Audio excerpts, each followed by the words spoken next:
From Governor's Comedy Club in Levittown, this is Sports Bash presented by TicketBash.com.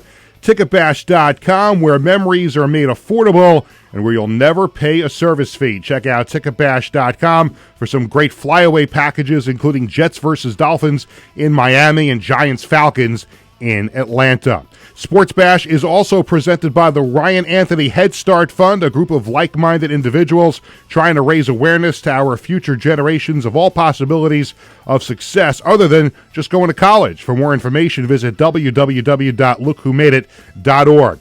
Sports Bash is brought to you by the Embassy Diner, located at 4280 Hempstead Turnpike in Bethpage, right down the road from us here at the Governor's Comedy Club. Every customer is considered family at the Embassy Diner. Mention Sports Bash, get a free dessert with your meal. By Living Legends Memorabilia and Collectibles in Rockville Center, Long Island's go-to store for sports, entertainment, and political memorabilia since 1996. They're also available for charity auctions. Give Warren a call at 516-826-4000. By Bearcat Billing Service, your trusted partner in medical billing. Experience the Bearcat way, personal, professional, and tailored to your needs. Give Gary a call at 516-796-2400 and tell him Sports Bash sent you.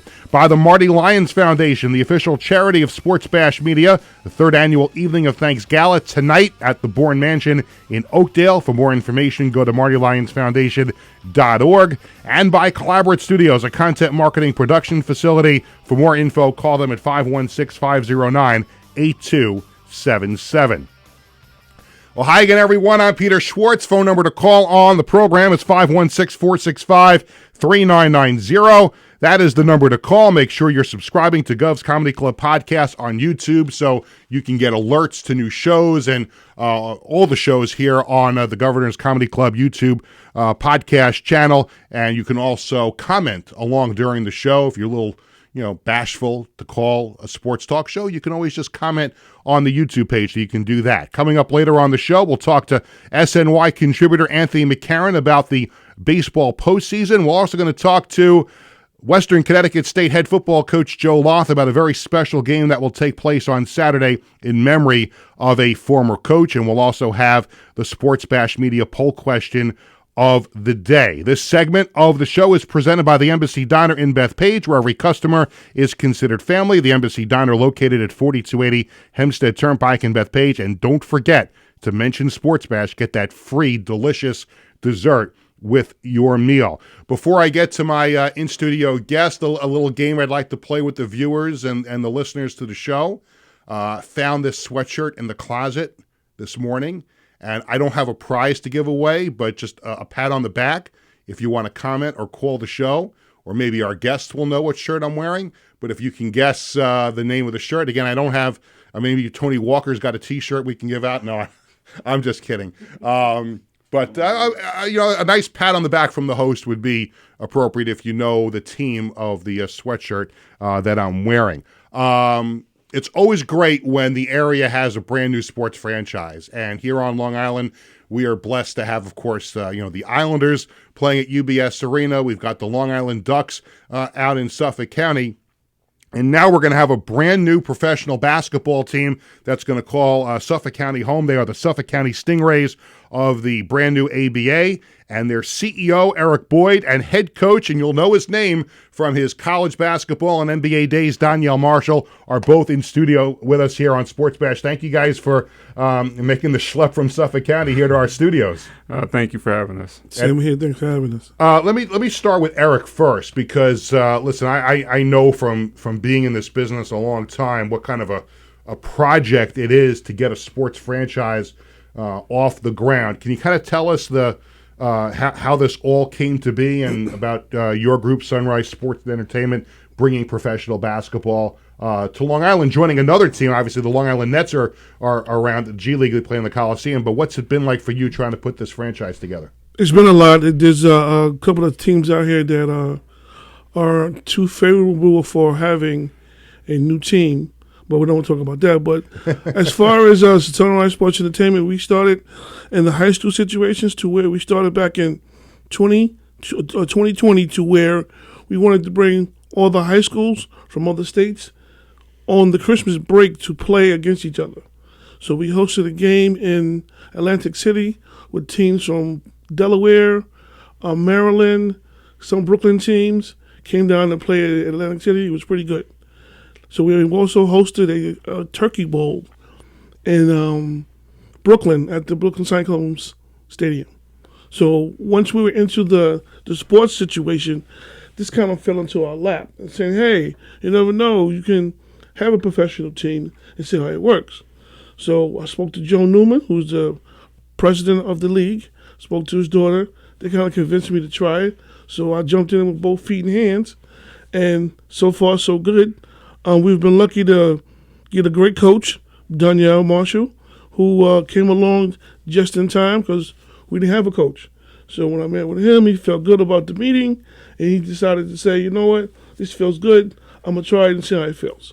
And Donyell, you've obviously experienced everything in the world of basketball, from your great career at UConn to playing in the NBA for 15 seasons. So to take on this opportunity to be the head coach of the Suffolk County Stingrays, how excited are you about this?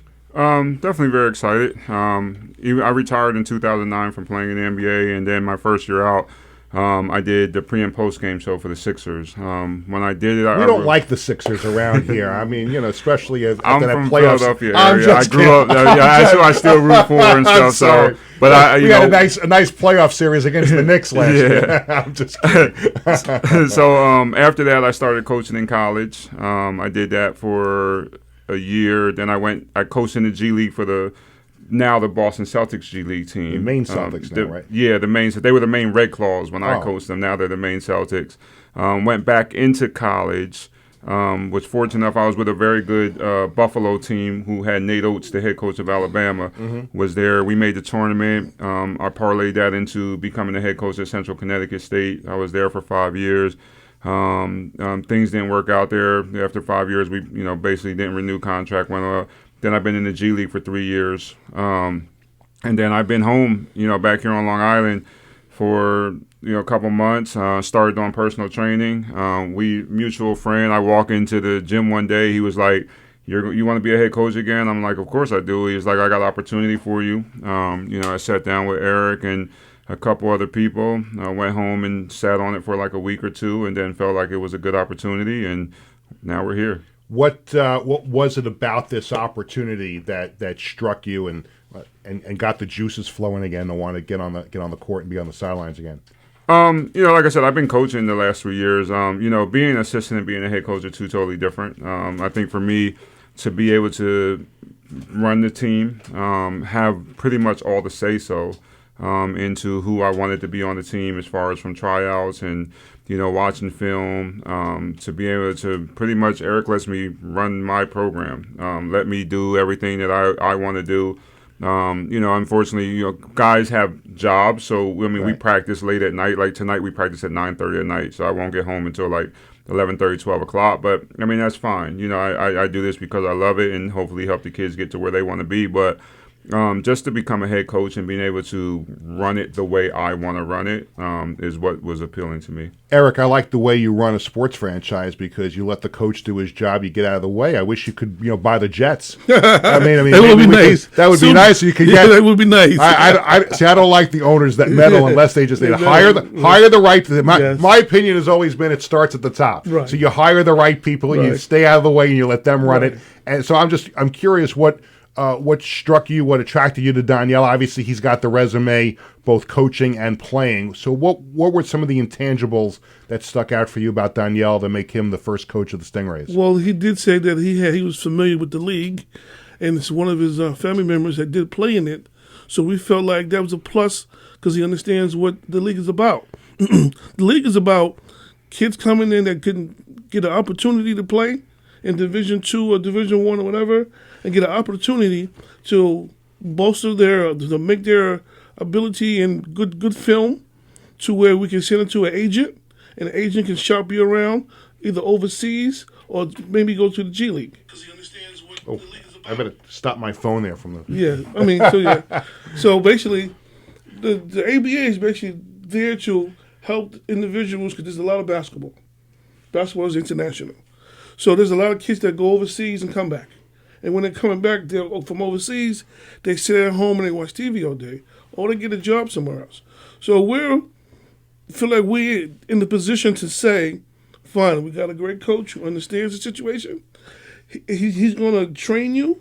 He's going to give you the tutelage to get to where you want to be, due to the fact that you wasn't there before. I've seen some of his practices, and he does a lot of situations that are very, very professional compared to the kids that just play summer ball, just to be out there. He's not just standing there on the sidelines. He's giving instructions, and the kids are learning how to play the basketball game. So if they were to go overseas, they will be disciplined and listening to a coach. Eric Boyd, the CEO of the Suffolk County Stingrays, and their head coach, Donyell Marshall, my guests here on Sports Bash as the Stingrays are getting ready for their first season in the ABA. You'll be playing most of your home games at Stony Brook, but the first home game on January 18th is at SUNY Farmingdale. They have a great facility there as well. So you have to feel fortunate that you are playing in these Stony Brook's arena is magnificent. Yes. To be able to play in those two. It really is. So did you feel like that was when you're starting a team, obviously finding a home venue has to be one of the most difficult things to do, and you lucked out, really, I would think. I did know about Stony Brook from going. I went to SUNY. I'm a little older now, but when I went to SUNY and we played Stony Brook, that arena wasn't there yet. And so I guess it was redone, and they fixed everything over. And then when I came back to the Suffolk County area, when we were trying to do the high school situation, we were trying to get Section 11 and Section 8 to play in the arena, but they already have done that. So we wanted to bring the other persons or kids from other states to see how much of a jewel that arena is. It's a 4,000-seater jewel that's in a public school system that is great to play in. Kids can learn from, get a feel of professionalism, and like I said, with our coach, who's showing them the right way to play basketball, they can take them overseas. They can go to a coach and look like they want to learn because they were taught by a great coach. Donyell, what is your type of player? What did you look for in putting this roster together? And if you want to share, 2 or 3 of the players that you're excited that the Long Island fans will get a chance to see this year. To be honest with you, it was probably a difficult process just because we got going a little bit later than a lot of teams. I know that before I got on, we were supposed to have tryouts a couple times, but I guess because we didn't have a coach, we didn't have situations, things got moved back. And our first tryout, we had 8 players at our first tryout, and I went home, was like, oh my God, what did I get myself into? It's funny because I was talking to a friend of mine, and we made this joke. I mean, you're probably old enough from our age to remember the movie called The Fish That Saved Pittsburgh. Yeah, I love that movie. So remember the tryouts at the beginning where you had the clowns and everybody? It's the fish that saved Pittsburgh. So, I kind of went home and laughed, and I was like, our tryouts was kind of like the same tryouts of The Fish That Saved Pittsburgh. Did you bring in a lady to do horoscopes? So it was funny because on the way here, I texted that same group, and I told them that we were going to be on the podcast if they watched it. They all started sending films of The Fish That Saved Pittsburgh. So that has been the joke from the first practice. But then the second tryout, we actually had about 20 people, and the talent got better. And then we had a third tryout, and I went home and I was like, I told my girlfriend, I was just like, I think we're going to be a little bit better than I thought we were going to be. We're still finding pieces to put it in because, again, it's difficult. I understand that people have jobs outside of ours. That's where that's where they make their most money, right? But I also feel like I want people who are going to be committed to us, right? Because I think the thing that's going to be unique about our situation is not only do you have me, who is a former NBA player, but a former coach in the G League. Somebody that if the G League or people overseas want to call, I think I have the credentials to really help these people, right? Then we have a player, Terry Roberts, local player, played at Georgia, was with the Long Island Nets. I remember him from last year, yes. So he's playing with us, right? So people want to know, the Long Island Nets, other G League teams want to know how he's doing. So he's going to be playing with us. He's going to bring those people to come watch, right? We have Mike Alamansi, right? He was in the Knicks G League tryouts.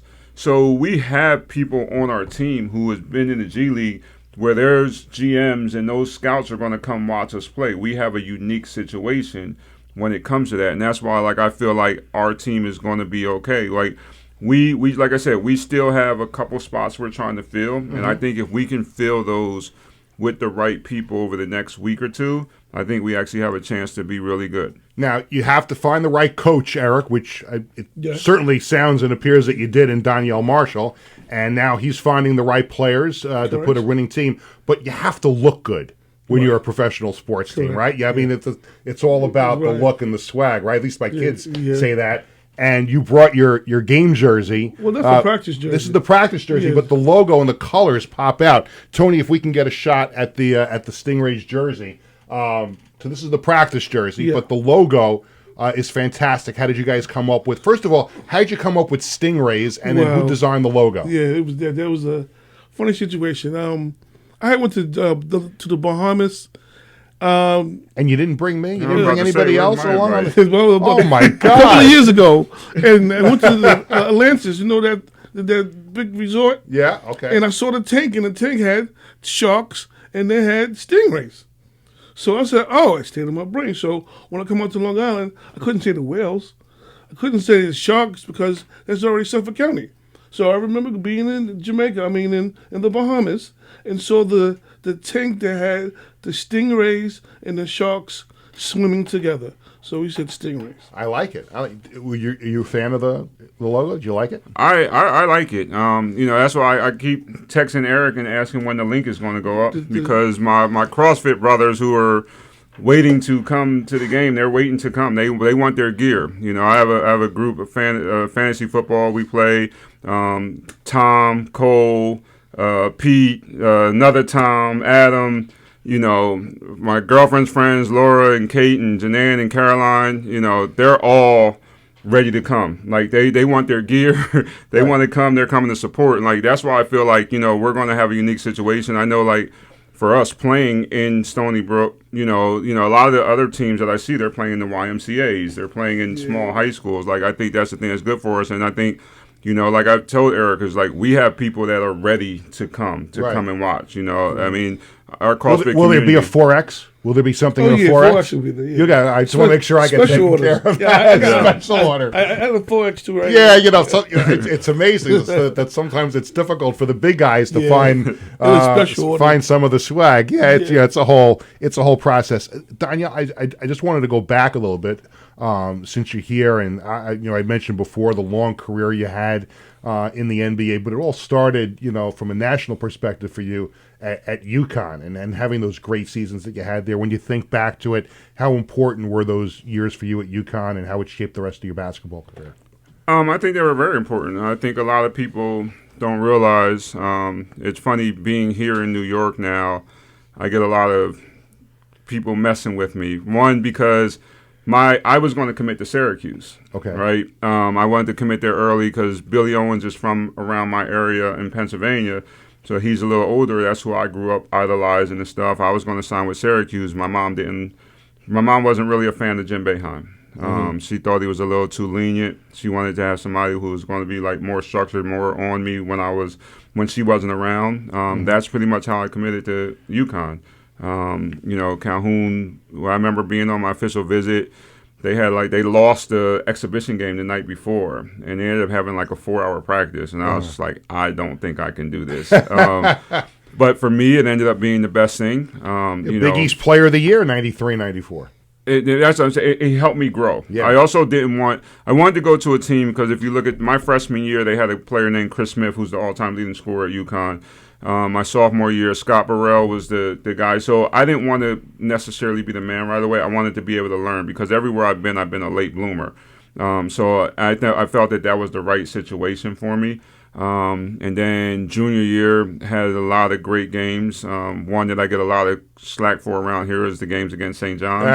And they're going to be back on top now soon with Pitino. He's doing a great job. He's doing a heck of a job. If you look at the 3 toughest games UConn had in conference play last year were against St. John's. Yeah. He's doing a heck of a job, and I think between UConn and Marquette and Creighton and St. John's, the Big East is starting to get back on top. Do you like the landscape of college sports now with the portal and the money and all that stuff that's going on? It's a completely different landscape in college sports. It's totally different landscape. I think I don't have a problem with the NIL because I felt that was something that I've always felt that should have been there. Like, I do sit back and right before we came in, I got a text about the quarterback from Miami, how he bought his whole lineman diamond necklaces and diamond chains and stuff. So obviously he's making a lot of money. And I think back to when I played where I could barely get, food on the side. But these players deserve it. I think the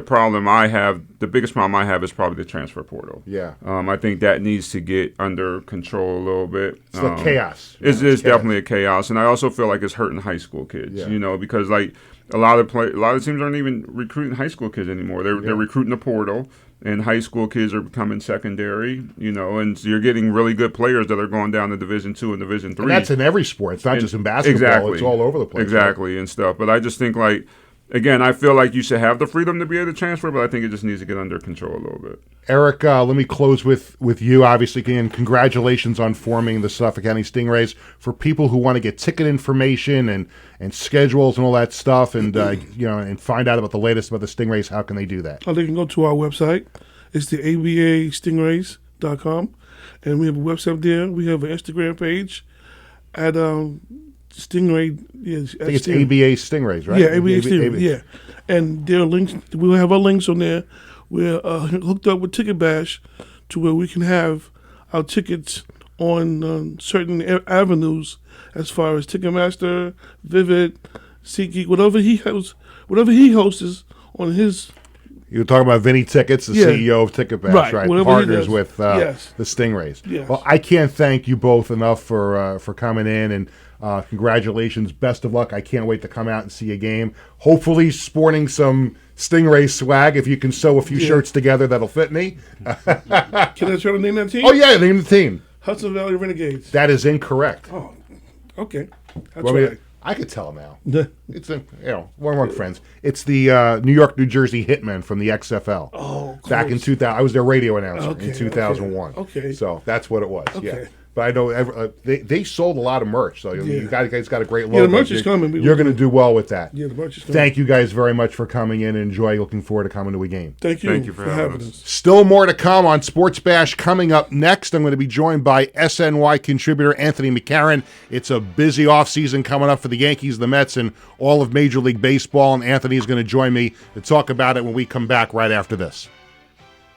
Hi, I'm Peter Schwartz. And I'm Vinny Tickets. We want to take a moment to talk about our fantastic sponsor, the Embassy Diner. Embassy Diner has been a beloved staple in the restaurant industry for over 50 years. And the great thing about it is when you walk through the door, you're not a customer, you are family. Every visit promises to be filled with warmth, love, and respect. And here's an extra treat. If you mention Sports Bash during your visit, you enjoy a free dessert on the Embassy Diner. Come on down to the Embassy Diner, where great food and great company are always on the menu. Visit the Embassy Diner, located at 4280 Hempstead Turnpike in Bethpage. Hi, I'm Peter Schwartz. In 1982, the Marty Lyons Foundation began with a single heartfelt mission: to bring moments of joy and hope to critically ill children by granting wishes that make their dreams come true. Since that day, we have touched the lives of over 8,500 families, raising over $43 million to grant wishes that offer a beacon of light in their darkest times. These precious wishes cost an average of $6,700 each, and your support is crucial to our mission. Every donation, big or small, makes a difference. And with 76 cents of every dollar going directly to supporting our families, you can rest assured your support truly changes lives. The Marty Lyons Foundation operates 11 chapters in 14 states now, working tirelessly to reach as many children as we can. This dedication goes hand in hand with our commitment to transparency and accountability, earning us top ratings on Charity Navigator, Great Nonprofits, and Candid. which underscores our dedication to those we serve. The Marty Lyons Foundation grants wishes to children ages 3 to 17. And what really makes this foundation so special is our willingness to grant not only a first wish, but also consider a second wish to a child who continues to battle a life-threatening illness. We stand by these children, offering them hope and strength through the power of dreams, giving our children the courage to wish for more. What's your purpose in life? Is your purpose in life to live in the big house and drive the nice car? No. Your purpose in this life is to make it a little bit better for those that follow and realize that we live for today to see a better tomorrow. Visit MartyLyonsFoundation.org to learn more and get involved. Welcome back to Sports Bash, presented by TicketBash.com. I'm Peter Schwartz. This segment of Sports Bash is presented by the Ryan Anthony Head Start Fund, a group of like-minded individuals trying to raise awareness to our future generations of all possibilities of success other than college. For more information, visit www.lookwhomadeit.org. Want to say congratulations to David Cohen on X and Twitter. He's at 9 on Twitter. He won an Islanders item from our friends at FE Apparel. Thanks again to Terrence Toe from FE, who joined us on Tuesday's show. FE has a great new line of NHL apparel. Don't forget you can use the code BASH25 at checkout for 25% off your order at fe-apparel.com. Once again, thanks to Eric Boyd and Donyell Marshall from the Suffolk County Stingrays for joining me on the first segment. Now we switch gears and talk baseball hot stove. The offseason well underway, and joining me via Zoom to talk about what the Yankees and the Mets and the rest of Major League Baseball might do this coming offseason that we're currently in is my good friend Anthony McCarron from SNY. He's an SNY contributor, and he joins us here on Sports Bash. Thanks for taking some time out and joining us. As we get this baseball postseason underway, I mean, there's been, a couple of, moves by the locals, but obviously, the big elephant in the room is the Juan Soto sweepstakes. And one of the great things for me about doing this show is that I am not subject to the embargo that Boomer and Gio have on WFAN, not being allowed to talk about Juan Soto until something happens. So I can bring that up here. I wonder, I don't know how you feel about it. This is how I look at it. I think if he winds up just going to the highest bidder, I agree with you. I think he's going to the Mets. I think Steve Cohen will write the biggest check. There's no doubt in my mind that would happen. The only way I see him going back to the Yankees is if he says to his agent, Scott Boras, look, I loved my year with the Yankees. We went to the World Series. Maybe it's the start of something big. I want to be a Yankee. Go get it done. And then they go to Hal Steinbrenner and say, this is the number. And either Hal Steinbrenner says yes to that number or no to that number, and then he goes somewhere else. But I think that's the only way he goes back to the Yankees, is if they give the Yankees a number and the Yankees say yes. If it winds up being a back-and-forth bidding process, I don't know how the Yankees match that offer. Yeah, that's a fair point, Peter.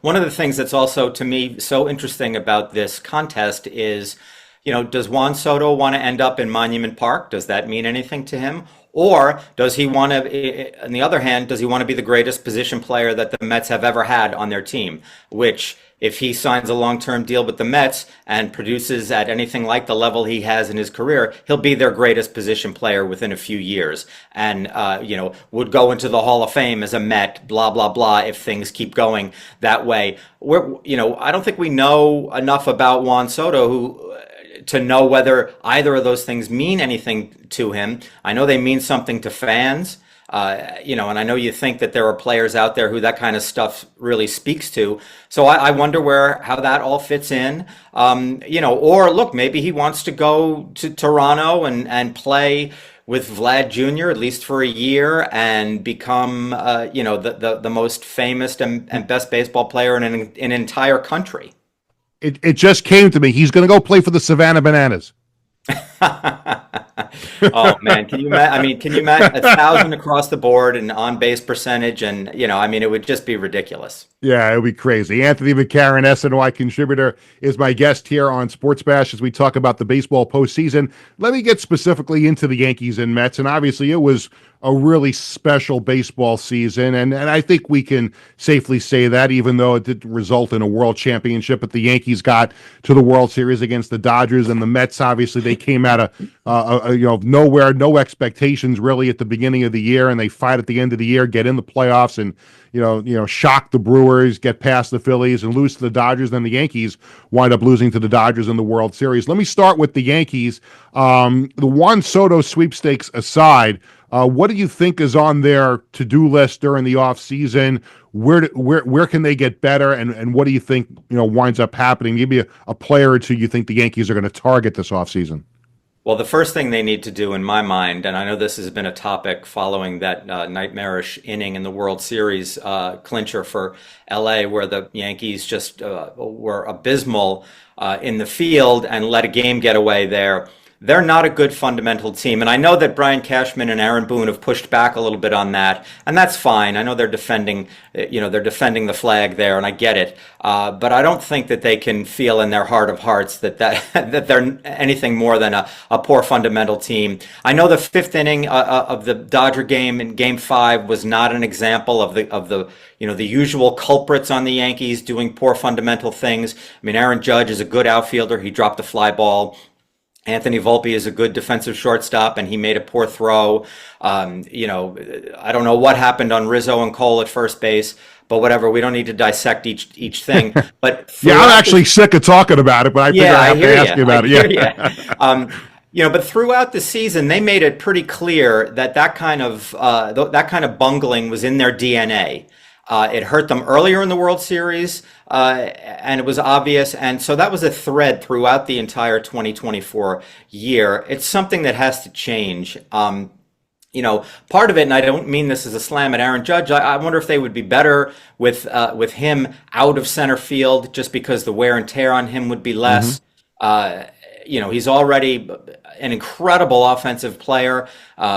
And he's a very, very good outfielder. I mean, it's almost like an awful circumstance for him that he dropped that fly ball, because people are going to have that in their heads. But he's really a terrific outfielder. Anyway, that's where they've got to get better at first. To me, they've got to tighten up their defense. They've got to tighten up. They're in a terrible base running team as well. A lot of the metrics show that pretty plainly. They've got to clean that sort of stuff up. There's a lot going on with them.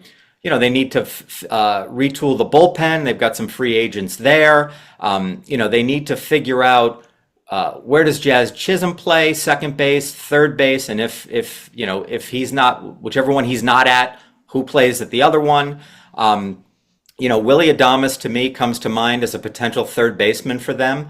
But all of this is connected, and this certainly goes for the Yankees, connected back to where does Juan Soto sign? Yeah. Because that's the first domino that's got to fall, and then everything else. It certainly would be convenient for the Yankees and Mets and everyone else involved if Soto signed before the winter meetings. I don't think that's going to happen, but certainly that would be. But you'd be able to clear your business on what needs to happen based on where he goes and where your money can be allocated and all that sort of stuff. The Yankees actually have starting pitching. They actually could make a trade off of their rotation. Now that Cole is back with that whole option thing being taken care of. So, look, to me, they've got to figure out first base. If they sign Juan Soto, do they then play young players at some of the open positions? Like, is Ben Rice the first baseman by default? Is Oswald Peraza does he come up to take second base or third base? Because the Yankees have just laid out, and I'll just throw out my imaginary figure, $700 million on Juan Soto. That would be unbelievable if that's the paycheck. That's unbelievable. Yeah, that's where I'm starting at. Who knows? But we'll find out soon enough. But yeah, they have some work to do. I think they can be a really good team again next year if they get Juan Soto back, and I think they could be a really good team even if Juan Soto signs elsewhere. How about the Mets? Let's go over from the Bronx to Queens, and obviously the Mets have a lot of decisions to make as well. It's going to be probably just as busy, if not busier, offseason for the Amazons as it's going to be for the Yankees. And I think obviously just from a Yankees perspective, and even also for the Mets, while the Juan Soto domino has to be the first one to fall for the Mets, they have another big domino, and that is Pete Alonso. And you've heard Pete say all the right things about how much he loves New York and how much he loves being a Met. And I think his big home run in the playoffs obviously, swung a lot of Met fans back in his direction. They'd love to see him back. What do you think is going to wind up happening with him? The funny thing is that I could almost see him playing first base for the Yankees next year. Sure, absolutely. That would be, to me, that would be a scenario where Soto wasn't on the team. And I think if he's the first baseman for the Mets, Soto probably isn't on the team, on the Mets then. But yeah, there's a lot going on there with Pete. And, I think timing-wise, he's tied to Soto a little bit too, just because, he's going to be a big expenditure, not nearly as big, but he's still going to be pricey, and rightfully so. And I like the observation you made about how Met fans sort of came back to Pete after his clutch homers in the postseason. I think that really did a lot to sort of wake Met fans up a little bit to like, wow, Pete could be gone, but we kind of like having Pete around, I mean, He's hit a lot of home runs since he's been here. And I think there was a real, Pete did not have a good platform year. I know he was one of, I can't remember exactly how many people hit 30 homers this year. It's not that many, but he's one of them certainly, and he's got crazy power. But it wasn't like he didn't go out and wreck 50 homers and make everybody put them atop their wish list. So I think it sort of, toward the end of the season, Met fans were like, yeah, we could make it without Pete. Fine, move Vientos to first, and we'll get a third baseman.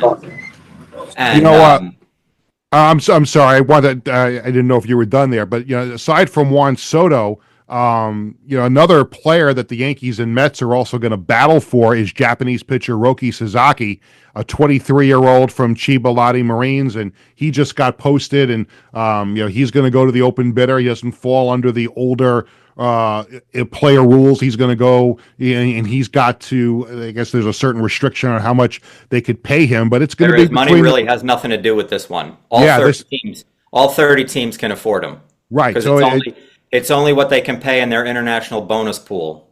But I would think it's the Mets, it's the Yankees, it's the Dodgers, it's the Red Sox. I mean, you'll see those teams will be the name that the teams that you'll hear the most about, I would think. Yes, because they're not only are they the richest teams, they are generally pretty darn smart too. And you have to be if you're not, even the Marlins should be pursuing this guy, because literally it's not like he's going to whoever gives him the most money, because there's just not that much money. This is like when Ohtani came over here and he picked the Angels. It wasn't because the Angels could pay him $300 million. It's not going to be that kind of transaction. This is Ohtani. It's not Yamamoto from last year. So he's not going to be getting a gigantic contract. It's only what's left in these teams' international bonus pools. Now, it's complex, because if they could reset for the 2015 class, then there are teams who would have as much as $7 million to give him as a bonus. Right now on the 2024 number, the Dodgers have the most, and it's something like $2.7 million. So this is all about fit, comfort, where he thinks he can develop best, who he thinks he has a chance to win with immediately. I mean, the Dodgers are very compelling, considering they're loaded and will spend on the rest of the team, and they just won the World Series, and they have two Japanese superstars who are obviously thriving there.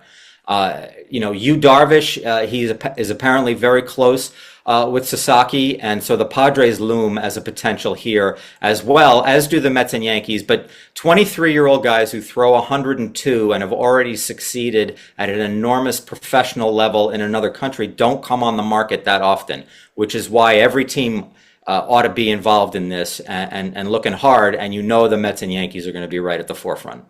Anthony, I can't thank you enough for spending some time with me on this Thursday, and have a great off season. I know you're going to be busy, covering baseball for SNY, and a lot going on. A lot going on. Hope to have you back on the show again at some point when things start to click and start to happen.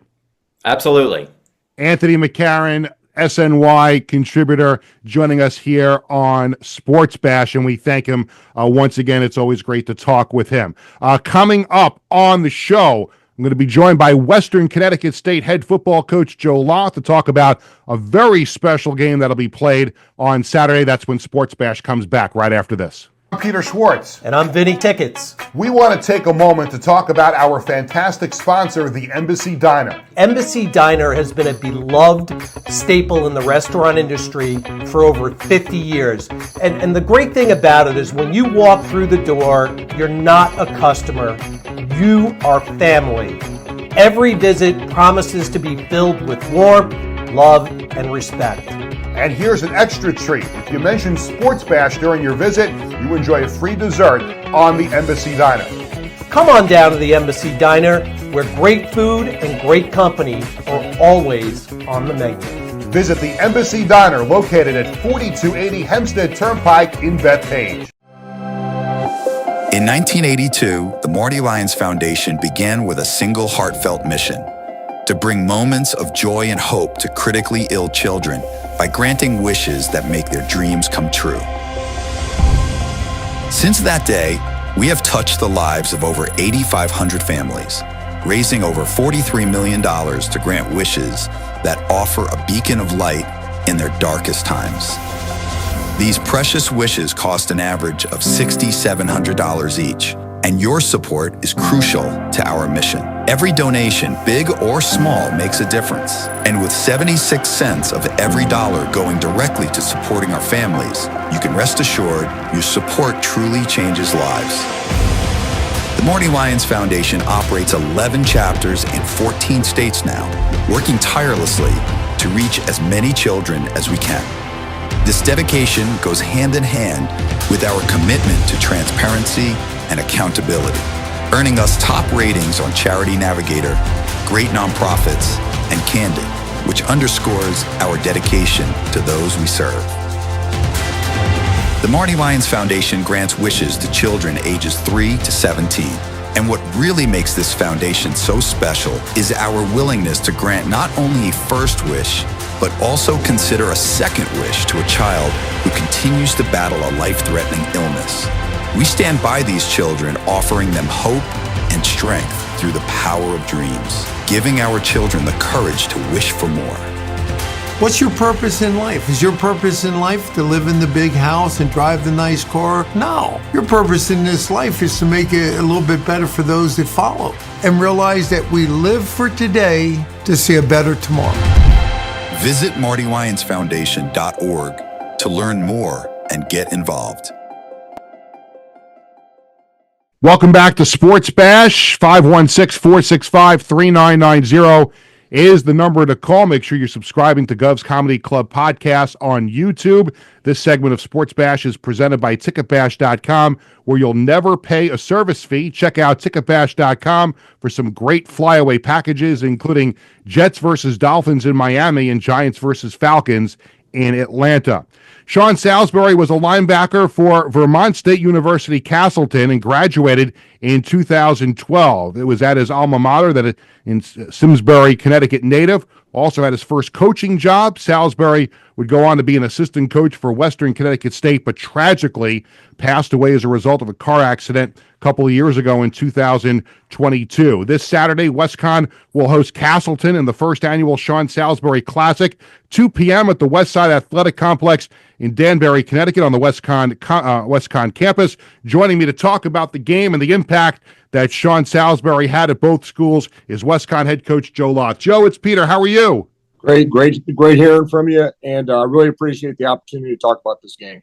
Our pleasure having you, and thanks for giving us a few minutes. So tell us about how this came about. Obviously, Sean Salisbury meant so much to both schools, and tell me how you were able to, combine with Castleton in coming up with this game and the trophy you guys are going to be playing for on Saturday. Yeah, really, when the tragedy happened, the first thing I always think about is how do we make sure that we're continuing to honor Sean, who had coached for us for 2 years, and do whatever we can to extend his memory and make sure that he's not forgotten in a lot of ways. And really, it was just an idea I came up to be honest. I knew he had played at Castleton. I knew he was part of the original team there. And then I knew that he also obviously coached with us. And I had played I've been involved in a couple of these cup kind of games. When I was at my last school, Otterbein University, we used to play Heidelberg University for the Rhine River Cup. And I knew that these games, and you see it in the Big Ten, you see it all over the country. And it just adds more significance to a game. Kids enjoy playing for these, but also is a way to kind of combine that with honoring Sean and really keeping his memory alive as long as we can continue to do this series. What kind of coach, player, and person was Sean? Well, he's definitely a player's coach. Our guys still talk about Sean. Not only was he great in the coaching staff, he was a great teammate as a coach, but he was a guy that really was committed to coaching college football, was going to do it for a living, and really had a high football IQ as far as the coaching part, but really was really good with our players too. Our players gravitated to him and loved playing for him. And this is going to be a fun afternoon because it's going to, like you mentioned before, it's going to be like a bowl game. You're playing for a trophy, and there's a lot on the line, for both teams, especially for your team trying to get into the playoffs. So this is going to really be a fun atmosphere with the trophy, and also you're going to have a player of the game for each team as part of this on Saturday. And I can't imagine how much the rest of the coaches and the players are looking forward to this. Yeah, I know us as coaches and our seniors who played for Sean have a lot. This is a super meaningful game, super meaningful. But their head coach at Castleton played with Sean as a player on his team at Castleton and stuff like that. So I know it's going to be a super meaningful game for them also. So just an interesting game. It's going to be super emotional for a lot of our guys and our coaches and stuff like that. So there's a lot of meaning to this game, and we're super excited to play for it. Obviously we're playing for the ability to play in the postseason also. But this is above that, to be honest. This means more to us than anything. And I know that there's efforts to raise money for the Sean Salisbury Scholarship at his foundation, so I'm sure there'll be some funds raised as a result of this game. But how else could people help if they want to make a donation to that, to the foundation in his name? Well, probably the easiest way that the average person could just go onto Facebook, look up the Sean Salisbury Foundation. And there's a link on there that donates to the nonprofit created by his parents. So there'll be stuff at the game. There'll be something in the lobby where you can use a QR code to donate and stuff like that. But anything, obviously, his parents are tremendous. They're a big fan of both Castleton football program and the Western Connecticut football program. And they've done a tremendous job. There's a softball game in the summer, actually, that raises money. It actually was the Western Connecticut coaches against these Castleton coaches this summer in a softball game. Who won? We won. Of course we won. Because once again, that was a meaningful game for us as coaches. And so we're excited to play in that game, and just as excited to play in this game this summer, or this Saturday. We're talking to WestConn head football coach Joe Loth here on Sports Bash as WestConn takes on Castleton on Saturday at 2 o'clock in the Sean Salisbury Memorial Game, and they play for a trophy, and which should be a wonderful atmosphere at the WAC on Saturday. And for you guys, obviously it's a huge game, 7-2 coming in. It's been a terrific season, and you mentioned before the computer is going to decide the top 40 teams that are going to go to the playoffs. Tell us about the game this coming Saturday, and what you expect as far as on the field between the White Lions. Yeah, like I said, it's an important game. If we don't make the NCAA playoffs, we'll have the opportunity to play in a bowl game also. So really, we've got to win to have an opportunity for either of those things. And we're playing a hard-nosed, hard-working Castleton State team that has had a couple of really big wins this year. They remind us a lot of Plymouth State on film, which is kind of those gritty guys that really going to play from the beginning of the whistle to the end of the whistle. So we know we got to come out and play our best game. We know we got to start fast. We know we got to be great on special teams, all those things that you need to do to win football games. And ultimately, it starts with turnovers. We got to make sure we're hanging on to the football. You guys beat Framingham this past Saturday, 76-18. And one of the neat moments in that game was when your kicker, a Long Island kid from Smithtown East, Anthony Weedman, hit an extra point, and with that became the school's all-time leading scorer. It was a great celebration. The players on the field were going nuts. The fans in the stands were going crazy. And just for you, you coached him his whole time at WestCon. What kind of a moment was that for you on Saturday?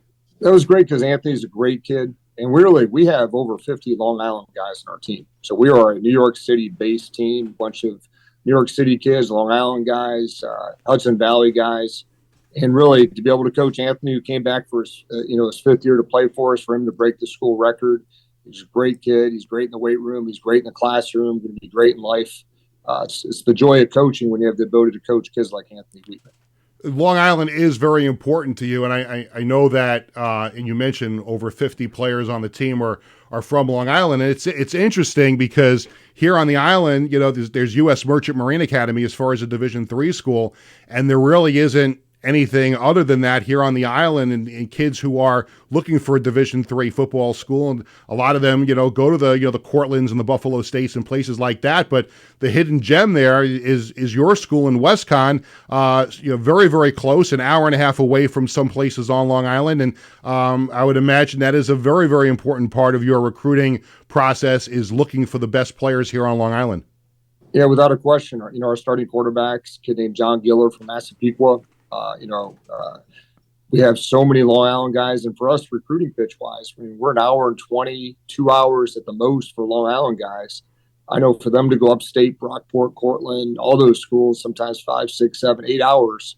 So really the kids that really want to stay close to home, want to win a bunch of football games, be competitive, play for the postseason, we offer a lot. And probably the best thing we have is we have in-state tuition for New York City kids, which makes it a super affordable place. Great value, but also great facilities, and like I said, haven't had a losing year since 2012. So we're gonna win some football games too. I tell you, your special teams room, that's pretty special, isn't it?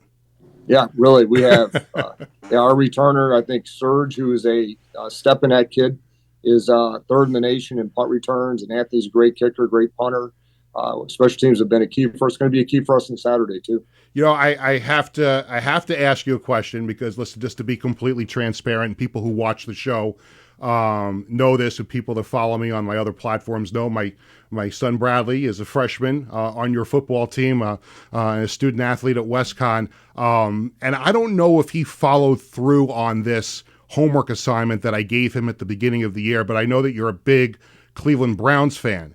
And I have to ask the question, I don't know if Bradley followed through on this, but have you seen the movie Draft Day? I have seen. That's our last NFL championship, actually. Well, I have to. So Bradley and I watched that movie.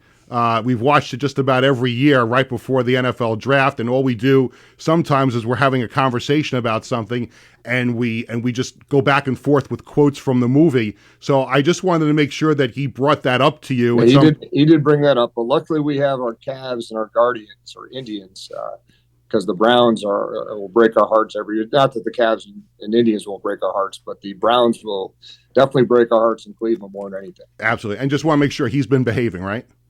Yes, he's been behaving. He's done a great job. He's starting short snapper is a true freshman, so he's come in and done a great job for us. And part of Anthony's success, obviously, is the operation of snap to kick, and we do a really good job with that. Okay, you made me pretty happy, and my wife pretty happy. I just want to leave you with one more thing, because I have to ask you some coaching advice. My younger son, Jared, is coaching flag football this year, and he has his team in the Super Bowl on Sunday morning. So as someone like yourself who has coached in a lot of big games, any advice for Jared in getting his team ready to play in the Super Bowl on Sunday morning? Well, I assume if they're in the Super Bowl, he has to do nothing to get them ready to motivate them to play. And the biggest mistake a lot of coaches make is changing too many things for a big game. I'd say just do what you're doing. Kids are going to be ready to play if it's that big of a game, and not overthink it. Awesome. Thank you so much for spending some time on the show, and this is going to be a terrific event on Saturday, WestCon in Castleton, with a great trophy on the line in the memory of Sean Salisbury, and looking forward to being there for the game, and see you on Saturday. Yeah, see you on Saturday. Once again, appreciate you helping us promote this great game. Awesome. Joe Loth, the head football coach at Western Connecticut State with that big game coming up on Saturday and a chance for the Wolves to knock on the door for a playoff spot. And if that doesn't happen, even with that win on Saturday, an invitation to a Division III bowl game, that could be in the offering for them as well. We'll find out more about that on Saturday night and maybe even into Sunday. So good luck to the Wolves on Saturday against Castleton. It is time for the Sports Bash Media poll question of the day, presented by Living Legends Memorabilia and Collectibles, located at 124 South Long Beach Road in Rockville Center, Long Island's go-to store for sports, entertainment, and political memorabilia since 1996. They are also available for charity auctions. Give Warren a call at 516-826-4000. We post a new poll question every weekday on the Sports Bash Media X/Twitter page. And today's question is, what team will Japanese pitcher Roku Sasaki sign with this offseason? And there's 4 choices: the Dodgers, the Yankees, the Mets, and other. Comment below. And again, I plead with the viewers of this program that when I do a poll question and I say other, comment below.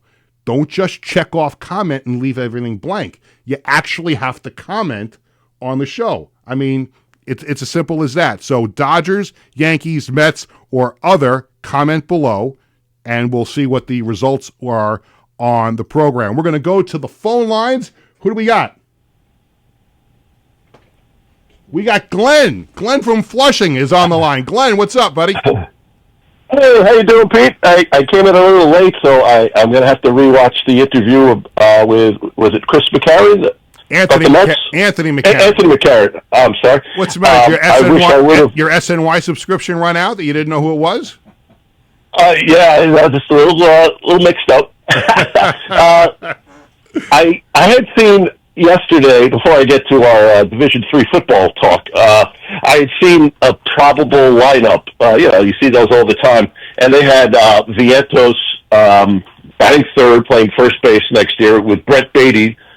He's one of our favorites in my house because he signed autographs when he first came up. But I wonder, did he touch on that about Brett Beatty and the possibility of him getting a good look at and maybe starting again next year at third base? No, we didn't get into Beatty. We talked a lot about Juan Soto and where he's going to go and what moves the Yankees might make, and we also talked a little Pete Alonso, and obviously, Met fans' feelings on him swung a little bit in the postseason. You're a huge Met fan. You want Pete Alonso back? You know what? I just keep thinking we have the richest owner in sports. That would be a heck of a lineup. With Soto, obviously, it would make everything just stronger at every, you always got to pitch around somebody, and, similar to the Yankees with Judge, Stanton, Soto. Why not? I don't have a problem with bringing Alonso back, just because, of course, he was a born and bred Met, so I would love to see it. But, I realize it's possibly, I'm sure the chances are low at this point. Yeah, well, especially if they sign Soto, I don't think they'll have enough money left over for Pete. And I think that this is what I think is going to happen. I think if Soto goes to the Mets, I think Pete Alonso's in pinstripes next year playing first base for the Yankees. That would be interesting. Now, congratulations with your son and his success at WestCon. And I learned some things today about the New York City kids get in-state tuition. Yes. That's something to think about for me down the line. Are you going back to college? Are you going back to college? I think I'm going to go do it. I love it. I love it so much the first time. But is that for Long Island kids too, or is that just? It sounded like you said it's for New York, and I'm pretty sure it's for New York and New Jersey too. I think that recruiting pitch is done, but they have a lot of Long Island kids on that team, over 50 of them. And again, they actually joke around sometimes, and they call WestCon SUNY Connecticut. Right. that makes sense. Now, I have to say, my son, obviously, my older son, he doesn't play football, but we're big followers of the Cortland team. Peter, they have the longest winning streak in any level of college football at this point. They won a thriller last week at Brockport, and talking about the Cortland Red Dragons. Yeah. They have their big Cortica Cup this weekend at home against Ithaca. Yes. They should be a big favorite, and And I think from what I understand, Glenn, from what I understand about the power rankings, the way this works is it has to do it's like a cumulative thing, if I said that correctly, with the power points and strength of record.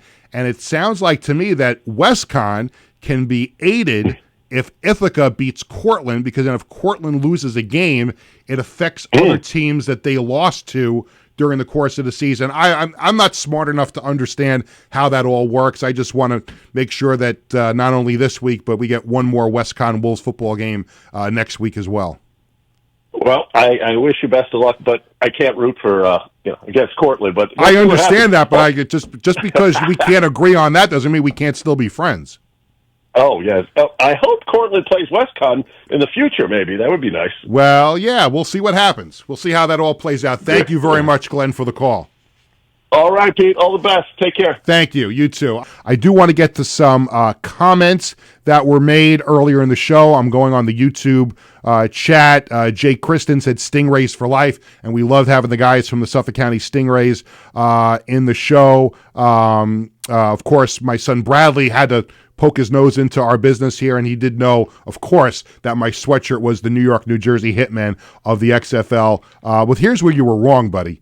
You said 2002. It was 2001. But you were right. It was New York, New Jersey Hitmen, but it was 2001, not 2002. And thanks to Glenn for calling in. I have to tie up some other business. I do want to also mention we do love our sponsors here on the program, and we would love to have more sponsors join the Sports Bash media family. So we have posted some information on the screen right now. If you would like more information about becoming a sponsor of Sports Bash, you can email me at peter@sportsbashmedia.com. We've got a couple of great packages that you could choose from if you are a business here on Long Island or in the area. Again, really, it's not just Long Island, it's all over the place. We're on YouTube, so you can you don't have to be on Long Island to be a sponsor of Sports Bash. So check out the information we've got on the screen, and send us an email if you are interested in becoming a sponsor. Let me tell you what's coming up next week on the show. On Tuesday, I'm going to be joined by Axia Times founder John Canaris. Axia just unveiled its first batch of 2024 college football playoff designs. Only the field of 12 teams will reach production for that watch. John is a Long Island native, played lacrosse for Baldwin High School and the University of Pennsylvania, so we will have that on Tuesday. And we just found out about this before we went on the air, literally minutes before we went on the air. We have booked a great guest. Now, the week of Thanksgiving, as of right now, we only have one show the week of Thanksgiving. It will not be on a Tuesday, and it will not be on the Thursday because Thursday is Thanksgiving. As of right now, we are only doing a show that week on Wednesday. We are negotiating with Tony to do a show on Monday that week. We have to have our lawyers are going to have to talk to his lawyers, and if we can figure it out, we'll have a show that Monday as well. But right now, the only show Thanksgiving week is going to be on Wednesday, November 27th at 1 o'clock. Just found out before the show, via Zoom that day on the show, will be one of the great musicians to ever come out of Long Island. He is a member of Billy Joel's band, and of course, you know him from his years and years of, it was first Big Shot, now it's Mike Del Giudice in Big Shot. Mike Del Giudice is going to be our special guest on November 27th, so we're looking forward to talking to him about music, his own music. Yes, the cast of thousands watching here at Governor's Comedy Club are in approval of that. We'll talk to him about his career, playing with Billy Joel, the end of the residency, but Billy continuing to tour as well. So we are looking forward to that on November 27th. That will do it for this edition of Sports Bash, and it was a busy one presented by TicketBash.com. Thanks to my guests Eric Boyd and Donyell Marshall from the Suffolk County Stingrays, SNY contributor Anthony McCarron, and WestCon head football coach Joe Loth.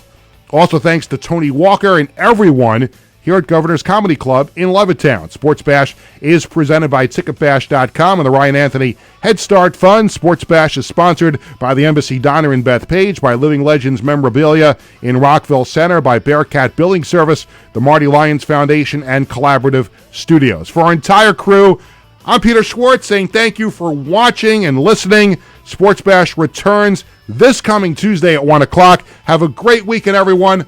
Go WestCon Wolves on Saturday.